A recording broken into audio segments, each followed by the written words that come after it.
quando este estandarte, este exército, que era uma abominação, ou seja, uma idolatria, e que, no fim das contas, levaria à destruição, veja, qual era a questão importante ali? O que aconteceu quando eles fugiram para Pela? Fugiram para guardar o sábado. Fugiram para guardar o sábado.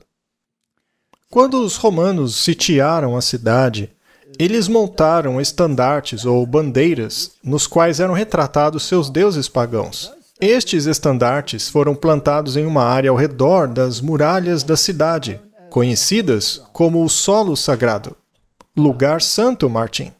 Mas veja, não deve ser confundido com o lugar santo do templo, que é o primeiro aposento do templo. Não era lá. O exército estava fora dos muros. Do lado de fora da cidade. Este é o mesmo evento encontrado no livro de Mateus, que diz: portanto, quando virem a abominação da desolação predita pelo profeta Daniel estar em lugar santo, e quem lê que entenda, então os que estiverem na Judéia fujam para os montes. Muito bem, vamos falar sobre este lugar santo. Por que era chamado assim? Por quê? Esta era uma área de alguns quilômetros em torno da cidade. Mas o que havia de sagrado ali? Bom, temos que voltar à Bíblia para o tempo de Neemias. Ao lermos o livro de Neemias, vemos que uma das últimas reformas introduzidas foi a reforma do sábado. Ele percebeu que os mercadores, os comerciantes, chegavam a Jerusalém no dia do sábado para vender suas mercadorias. E ele repreendeu o povo, porque comprar deles no dia do sábado era pecado. Então ele limpou aquela área ao redor da cidade e ordenou que qualquer pessoa, qualquer comerciante que ousasse entrar naquela área sagrada em um dia de sábado seria exemplarmente punido. Então, houve uma grande reforma na cidade, porque esta área santa colocaria um fim à profanação do sábado, e ele limpou aquela área. E esta área foi limpa com o propósito de guardar o sábado. Portanto, aquele lugar santo que ficava ao redor da cidade foi santificado por causa do sábado. Deu para entender? Muito bem. Então, este ídolo, que é uma abominação, chegaria para profanar, porque, afinal, ele não deveria estar naquele lugar santo. Ele se colocaria num lugar onde nunca deveria estar. Ele iria fazer o que não deveria ser feito ao redor da cidade de Jerusalém. O que esse ídolo faria?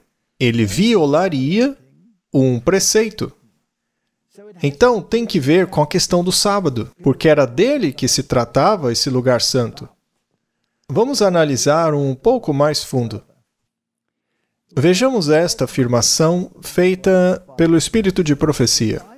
O tempo não está longe como, assim como os primeiros discípulos, seremos forçados a buscar refúgio em lugares desolados e solitários. Assim como o cerco de Jerusalém pelos exércitos romanos foi o sinal de fuga para os cristãos judeus, a tomada de poder por parte de nossa nação no decreto impondo o sábado papal será um aviso para nós. Será então tempo de deixar as grandes cidades em preparação para deixar as menores e se refugiar em lares isolados, em lugares isolados entre as montanhas. Então, aparentemente, acontecerá um evento paralelo. Houve o primeiro cerco sob Céstio, no qual o exército romano acabou se retirando, o que deu ao povo de Deus um período de tempo para se reagrupar e, na medida do possível, afastar-se do perigo. Depois viria um segundo cerco, que seria paralelo ao que aconteceu no cerco de Tito, do qual não haveria escapatória. Isso é muito sério. Muito sério. Bom, em 1897, em uma carta, a Carta 90, para ser mais preciso, ela fez a seguinte afirmação: o mundo protestante montou um sábado ídolo no lugar onde deveria estar o sábado de Deus. E eles estão seguindo os passos do papado. Por esta razão, vejo a necessidade de o povo de Deus se mudar das cidades para lugares isolados no campo. Afirmação interessante? Há ainda outra afirmação na Review and Herald. E será assim novamente. Mas a batalha será travada em torno do dia do sábado, o sétimo dia. As autoridades deste mundo se levantarão em seu orgulho e poder para fazer leis para restringir a liberdade religiosa. Eles assumirão um direito que é somente de Deus. E assim como Nabucodonosor, pensarão que podem forçar a consciência que só Deus pode controlar. Mesmo agora, eles estão dando um passo à frente. E veja, isso foi escrito em 1898. E isso eles continuarão até atingirem um limite que não poderão ultrapassar. Então Deus intervirá em favor do seu povo leal e cumpridor dos mandamentos. Lembre-se que a destruição de Jerusalém era um tipo da destruição do mundo. Sim. Certo, vamos analisar esses dois cercos, Martin, com mais detalhes. Acredito que esse seja um ponto muito importante, você não acha? Acho que quanto mais nos aprofundarmos neste tema, mais pessoas perceberão que é um assunto muito sério. Estamos numa posição muito séria hoje. A pressão pela lei dominical chegou. É passado, Martin. E está chegando. Futuro. Certo? Podemos ver que aquilo sobre o qual temos falado nos últimos 35 anos, essa lei que exalta o domingo e faz com que as invenções humanas tomem o lugar do dia santo de Deus, está agora se cumprindo. E isto aconteceu no passado. E não está se referindo a Jerusalém, mas se trata de um passado mais próximo. Ela está falando sobre o antitipo. Então, em 1897, lemos esta afirmação. O decreto que impõe a adoração deste dia deve ser divulgado a todo mundo. E, em um grau limitado, ele já foi divulgado. Veja que é passado de novo. Em vários lugares, o poder civil está falando com a voz de um dragão, assim como o rei pagão falou aos cativos hebreus. Então algo já aconteceu e vai acontecer. Houve o primeiro cerco e houve o segundo cerco. Mas o que foi que aconteceu? Vamos dar uma olhada nisso. Quem estava governando naquela época? Quem estava no poder? Bom, em 1888, o mundo testemunhou o primeiro cerco. Bem, foi na ocasião que o Congresso americano apresentou o que foi chamado de Lei do Descanso Dominical de Blair. E dizia assim: para garantir ao povo a alegria do primeiro dia da semana, comumente conhecido como Dia do Senhor, como um dia de descanso e para promover sua observância como um dia de culto. Apresentado pelo senador Blair de New Hampshire em 21 de maio de 1888, encaminhado à Comissão de Educação e Trabalho, audiência sobre o projeto de lei de 13 de dezembro de 1888, relatório da audiência, documento diversos número 43, não relatado, fora da comissão, CR 194155, propondo uma emenda à Constituição dos Estados Unidos referente a estabelecimentos religiosos e escolas públicas gratuitas. Resumindo, união entre a Igreja e o Estado.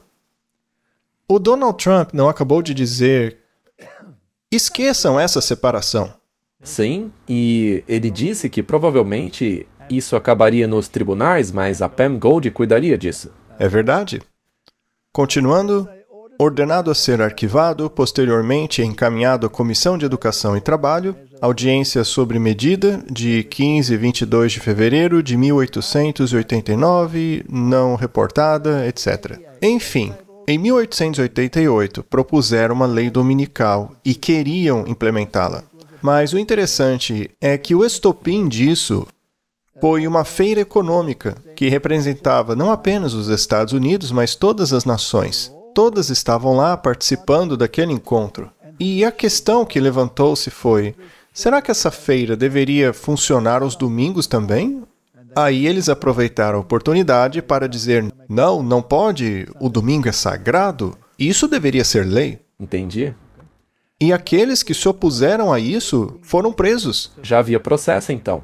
Sim, já havia processo. As autoridades estavam convencidas de que fariam isso. Então este foi um cerco contra aqueles que acreditavam na liberdade de consciência e na guarda do sábado. Agora, um homem chamado Alonzo T. Jones, que por acaso era um adventista, e junto a ele outro homem chamado Elliot J. Wagner, haviam, um pouco antes disso, em uma grande questão dentro da nossa igreja, estabelecido a ênfase na justificação de Cristo. E isso é muito importante. Claro, funciona em conjunto. As coisas caminham juntos. Em outras palavras, não fomos salvos por nossas obras. E, assim, não somos salvos pela observância da lei. Nossa justiça vem de Cristo e somente de Cristo. Este é o nosso passaporte para o céu, e não as nossas obras. Mas veja, isso foi totalmente independente desse projeto de lei das chamadas leis azuis, as Blue Laws.